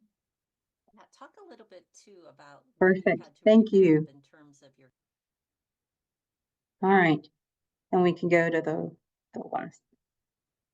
So what you heard and saw then, as at least the attempt was, to be able to show you actual examples of these being done. So the problem being identified, a plan being developed, that data cleaning, and those first three sort of came from that Warren example, then how you actually implement it, in addition, moving into the analysis and that process. What we saw through all of that, or at least what I hope that you would see, is that much of the data we're collecting and reporting right now, honestly, does not do anything to change the dial on the impact we want to make with students. If we go back to what the videos were saying, what you guys were talking about, what really matters with attendance, which is the connectedness, the relationship, the support for students, the care for individuals, the support for families. Those are not data points that we are actively tracking. We have not named those as problems. And that's why we are where we are right now. And this is where I hate to be a negative Nancy in the process, but when we think about data, we hear statements like evidence-based practice, and it sounds really, really good. And I promise you, as a researcher, I love hearing it. But a lot of times evidence-based processes are used only because we have validated that instrument for measuring what it's supposed to measure. It's not that it has a clear research question that says, this is the change that we want to see in 5 years. Are we making that change? And if we're checking every year, are we moving closer to that dial? And I come from a state, particularly in Indiana, where it's a harder process. And when we look at where we want to go and we look at the data, at the ending of the day, when we are preparing for changes and measuring impact on attendance and impact on absenteeism, let me step back and clarify. By attendance, and I've said this many times for those of you that have heard me, but attendance is the idea of collecting presence and absence. Those are our tallies. Absenteeism is everything around the why that student is not there. That absenteeism category is where we spend much of our dollars and time and effort. But when we are asked to report on how we're doing with attendance or attendance improvement, we only report on attendance. We're only reporting on the tally. We're not adding the context. And going back to the beginning where Kim, I think it was Kim mentioned the $9 versus the fact that she uses credit card and rarely carries cash. If somebody were to pick up and just do tally and how much money she has in her pocket, she would be defined very differently than if we layer on the context of absenteeism to tell a different story of what's happening with that child and what's happening with attendance and absenteeism in our districts. That means, and this is a conversation I started having, you'll probably hear me rant and rave about it over the next couple of years. I'm going to be doing some writing about it, but other people are going to come alongside me to do it. I think at the ending of the day, when we put everything aside, whether it's sickness, care, transportation, health, mental health, disability, when we put all of those symptoms, when we put those together, all we are tracking is smoke. Do you hear me? We're tracking smoke. We are not tracking where the fire is. That's the change that we need to make. And if we can identify where we really will see this change, then it takes us to what I believe and others have articulated in many, many research, not the two shall align yet, but they will, is family. If we can track as school systems how we are doing to help families, to lift up families in our counties, districts, states, countries, that's when we're going to be able to determine if we have made improvement in attendance. Some of you may still be asking why and how. But let's just take arbitrarily. If we were to look at stable families and less stable families, you can give different words to it, disruptive families or families that are disrupted. We see that wherever we know families are stable, and stable is sort of economic stability, good job, a place to live, stable home, good family and support systems nearby, those individuals do better, are more consistently present in school, and generally perform better on most of the metrics. We know that. It exists in the data already. But what we haven't done is to take that data and layer it with attendance and be able to come up with what we need to see. If we take the Midwest and the Western areas, just using general data and research, we realize that states in the Midwest that are considered stable may be Minnesota and Iowa. They're considered stable, good families, general wealth and income coming in, family members nearby to pitch in and support where it needs be, compared to a state that doesn't have as much stability like Indiana, where there are a lot of changes in the data, a lot of changes in the housing market. So we may see more or higher rates of absenteeism and attendance in states like Indiana versus maybe Minnesota and Iowa. If you look in the Western areas, on the other hand, you may see Utah may be stable, but you may see that California not so stable because it's a transient era. A lot of people moving in, moving out, tons of industries, maybe younger individuals, and when they decide to have families, they move. Here's a quick fact, but it's from an article in 2015 out of the New York Times. And I don't know if I even have the link close by, but if I have it, I'll send it on for them to share a little later. And it talks about the distance that we are from our mothers. And I'll give it as a quick trivia. How far, what do you think is the distance between your mother or mothers and their children as you age? Just in mileage, what do you think? What is the average distance that somebody would be from their mom? Average distance. Put whatever number in there. I was shocked when I found it out. It was a study that was done a while ago. New York Times spoke about it. Yeah, 200, 250. I was all the way at 400. Yep, so Steph and several of you are close. The answer is on average As we age, we are in the US 18 miles away from our mom. 18 miles. And I'll find the link and share it soon, but it was fascinating to me that no matter what we do as we age, as our parents age, as we have kids, we begin to look for stability and supports. And those stability and supports always bring us back to family. We may take a job because we will be closer to family. We move family members in. As we have kids and we need to do work, or women start working and doing all these other things, there are these shifts that occur. And most of it at the center, even the economics of an entire state, is contingent on family. And if that's the North Star, then we have to ask ourselves, when we put all of this 6,388 miles, I'm sorry, Sume. Hopefully soon it'll be closer. But the key process is, that's where our hearts want to be. That's where kids want to be. And we know when we're around stable, love, care, that we show up, we do what we need to do, and we then find a way to be successful. So if we truly want to track the impact on attendance and see the growth that we have made, we have to have a North Star like families. So this is my pulpit right now, and I really want to say to you, go back to your school systems. As much as you're going to track the data and the number of absences and the number of presence and the number of suspensions and expulsions, spend some time in that absenteeism category, really looking at the why and the support and the care and the empathy. And then use maybe just your zip code, where your school is located, where your district is located, and begin to track the impact on families. The more you help families become stable, the more you will see a good outcome. Good info. I cannot stay. Oh, you have a truancy court. Good luck with that, Johnny. But these are some of the things that we're talking about. And as we grow, it is important then for us to do something different. As we do something different, the question is, how do we do that? Which is the next slide. I don't know if I'll be able to solve it all, but I'm reaching out to a bunch of people within the US to come together. And as we come together, we're looking at the white paper again.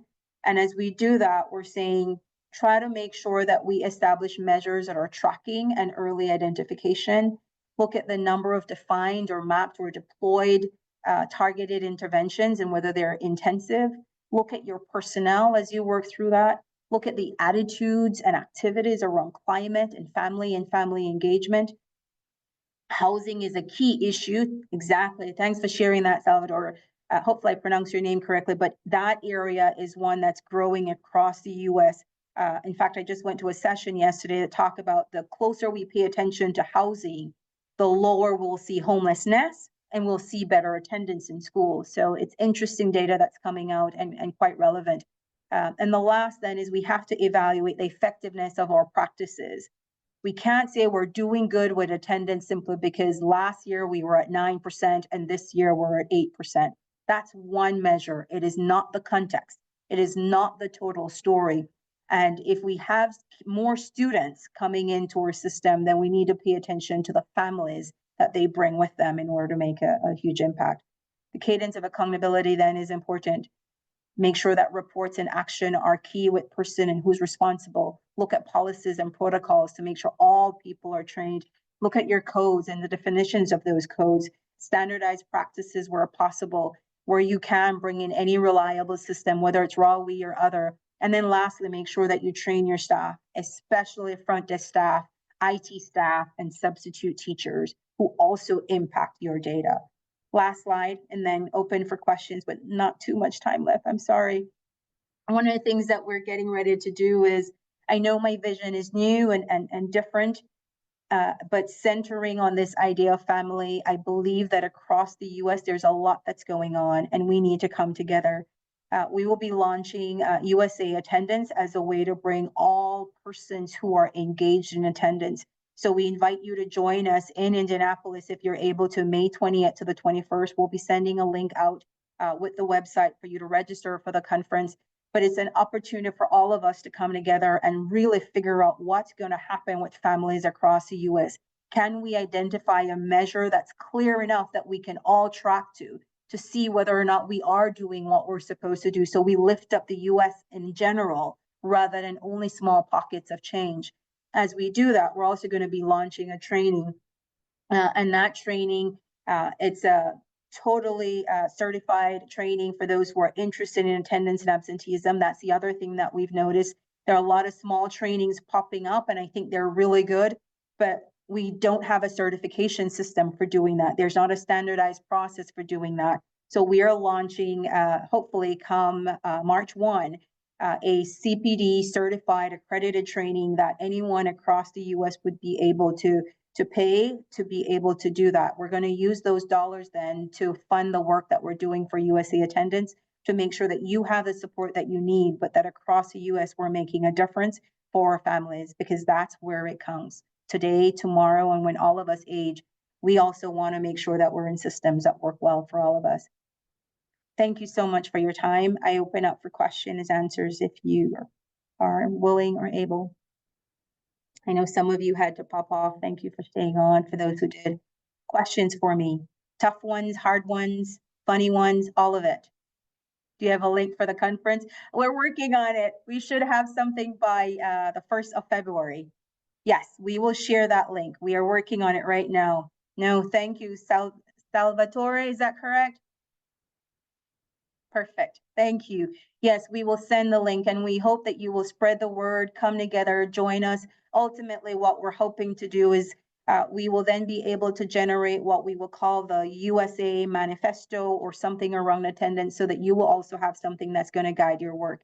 I want to turn it over then back to Janie. I know you have to win some good prizes, but I'm still willing to take some other questions if you have them about the work for Remember Attendance. And this work is really about you and the heart. And at the ending of the day, how are you doing it, and how are you measuring it? Other questions or comments for me? You are welcome, Jomo. Thank you all. You're welcome. We're also organizing a virtual conference. Perfect. Cheryl, email me so we can connect and we can work together. This is not something where any one of us will be better than the other. We're just coming together to do good work. Thank you, Jamie. Appreciate you. All right. Thank you all so much. I appreciate the opportunity. Thank you for listening. Thank you for working in this field and making a difference. Thank you, Chelsea. All right. Over to you then, Janie. Thank you, Carolyn. As always, really, really valuable information. Randy, go ahead and cue up the video. As you know, our forum is really about bringing people together and offering free resources, as many as we possibly can. And so what I want, we're going to wrap up with a word from Attendance Works. We're committed to what they do. We hope you will participate in what is coming from them. If the volume is too low, then we will send you the link to this video. It's important what they do. And again, as all of these organizations come together to make us better, that is really what it's all about. And then we'll do our drawing, so stay with us. Okay, My Randy. name is Hetty Chang. I am the Executive Director of Attendance Works. We are a national nonprofit initiative. Even I can't hear it this time, Randy. Success and creating. So I am trying to do it correctly, and seems like we just give it 1 second, guys. We are going to draw. For those of you who haven't been with us before, we give away $10, $50 Amazon gift cards. You do have to be a present to win. If you have to leave before the final of the drawing, put your name in the chat. We do take into consideration you were with us until almost the very end, especially if you have something like a student situation or a truancy court, etc., because we know that always comes first. let's try this again. Okay. My name is Hetty Chang. I am the Executive Director of Attendance Works. We are a national nonprofit initiative aimed at advancing student success and creating equal opportunities to learn by reducing chronic absence. I am deeply grateful to Rawi for creating this opportunity for me to talk to you about why we need your support. more than ever. Because of our early work, the United States began calculating chronic absence before the pandemic. Having this metric in place allows all of us to see the profound impact of the pandemic on students. Chronic absence nearly doubled, and while some improvement is starting to be seen, it remains far too high. Turning around chronic absence is essential to ensuring all students have an equal opportunity to develop, learn, and thrive. The good news is that reducing chronic absence is possible, but Attendance Works needs your help to make sure everyone is equipped to do so. We need flexible support from donors like you so we can offer resources for free on our website to over 425,000 users every year. Build a bipartisan commitment to reducing chronic absence by 50% from pre-pandemic highs. Showcase inspiring success stories through our annual attendance awareness campaign, and advance policies and practices that ensure when students miss school, we don't respond with blame, but we start with relationship building and engagement so we find out and address the underlying reasons or causes that led students to miss school in the first place. Please consider supporting Attendance Works. A gift of any size is deeply appreciated. Just $10 to $20 every single month for an entire year would make a huge difference. And thank you so much for all you do to improve student attendance and ensure all children have an equal opportunity to learn and thrive.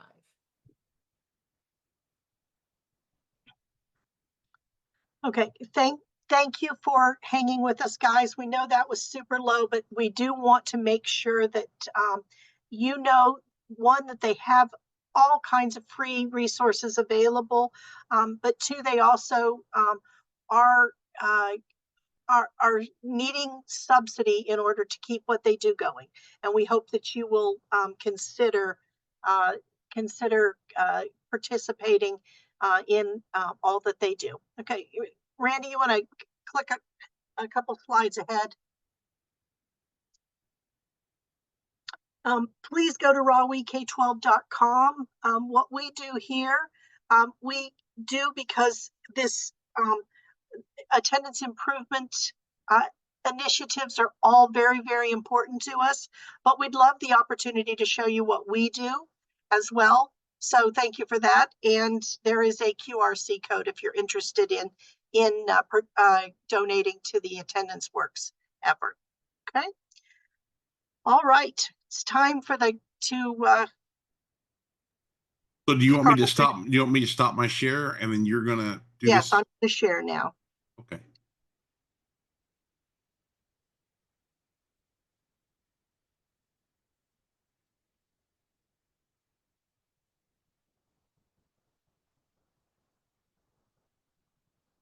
We can't see your screen yet, Janie. Yeah, I know it's good. Can you see now? Oh, there we go. There we go. My screen is running very slow. Okay, so let's do this. All right, guys. We had at the peak, we had about 125 participants from 10 different states, and we appreciate all of you giving us your time. Okay. Our first winner, Maria Ramirez from Wichita Falls.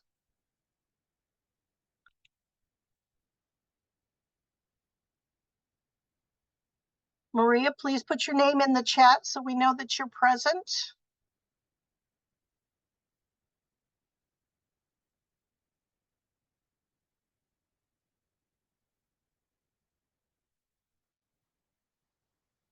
Scott Preston from Klamath County in Oregon. Again, you have to put your name in the chat so we know that you are still with us.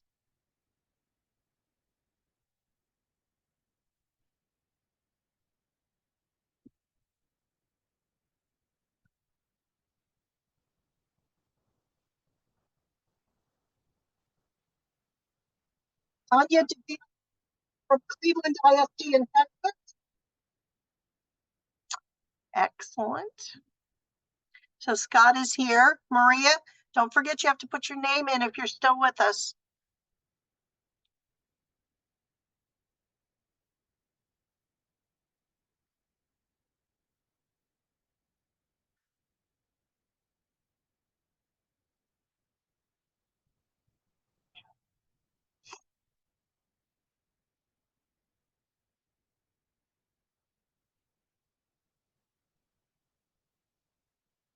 Cindy Garcia, San Leandro, California. She's in an area that's starting to get fires. I hope you're still with us. Cindy, please put your name in the chat.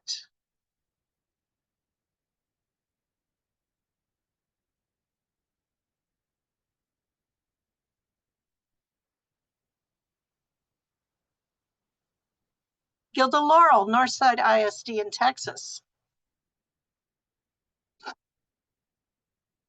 Thank you, Gilda.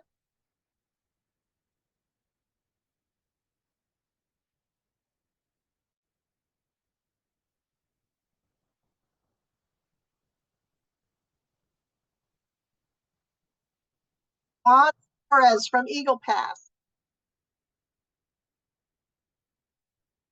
Juan, if you're still with us, put your name in the chat, please.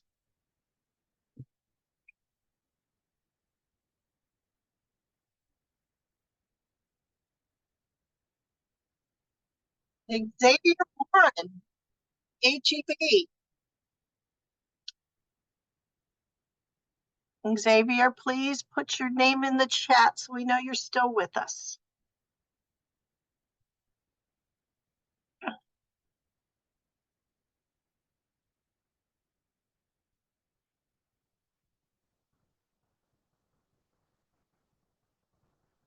Thank you, Xavier.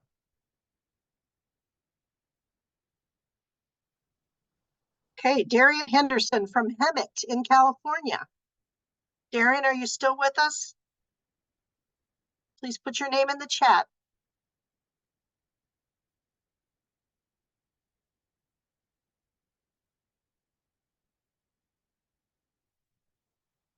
Okay, that was weird.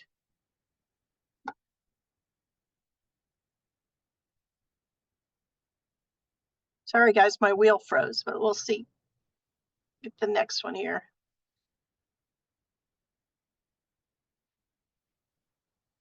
Lindemann, please put your name in the chat.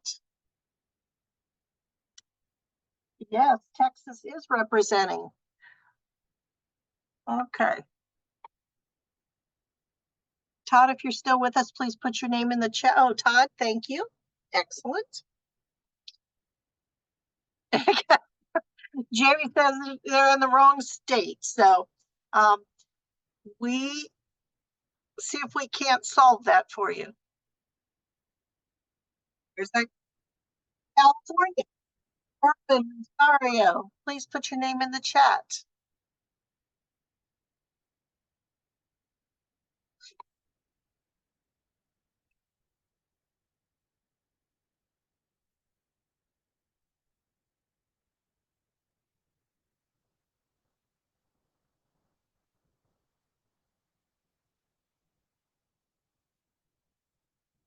And Rebecca Rogers. Rebecca happens to be our luckiest winner ever.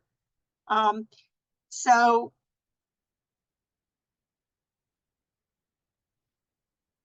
Rebecca, please put your name in the chat.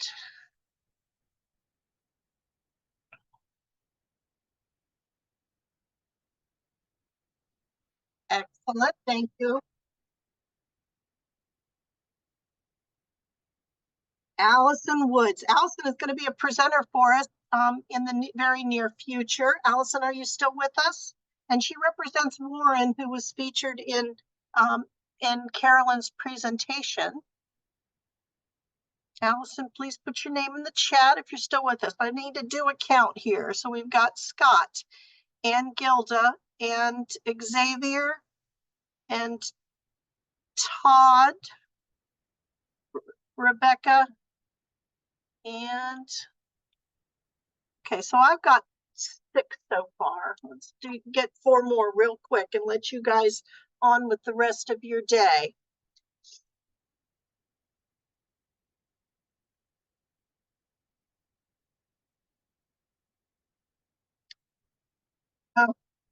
Okay. Okay, so that's what happened. Darren didn't get removed before because my computer got stuck. So we know that they're already on the list.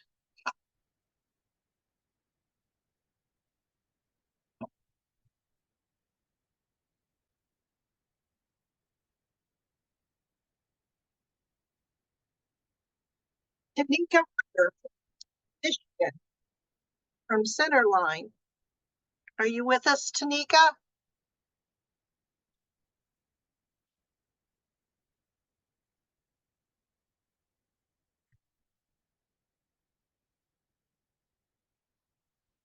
Thank you, Tanika. Okay, we got 3 more winners. If your name is already on the list to the right, please put your name in the chat so that we make sure you get your gifts. Molly Castaneda from William Hart in California.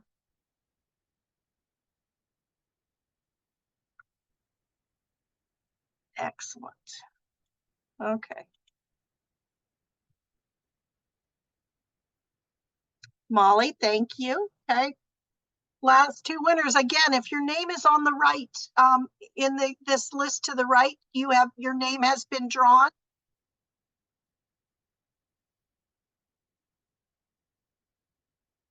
Jamie Litchfield from Union in Oklahoma.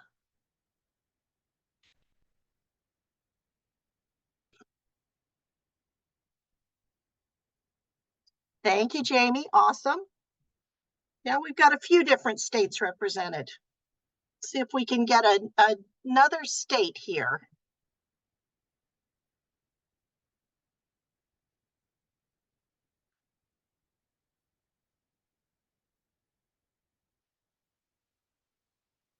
Okay, Myra Castaneda. Apparently the name is also lucky. And Myra's here too. Okay, that's our 10 winners, everybody. If you're, oh, Sonia, okay, we're gonna give away 11 prizes this time. Thank you for getting in on it at the last second, Sonia. Okay, all righty, guys. Thank you for your morning. For everybody who had trouble with the volume, we insert the videos as source material when we do our extra videos. And so that will give you the opportunity to hear the videos that were intended to be in place. Thank you for your patience, and thank you all for all that you did to put it in, to put information in the chat and make these even more interactive. So have a great day, and we hope you'll join us for our February and April and May events. Have a great day.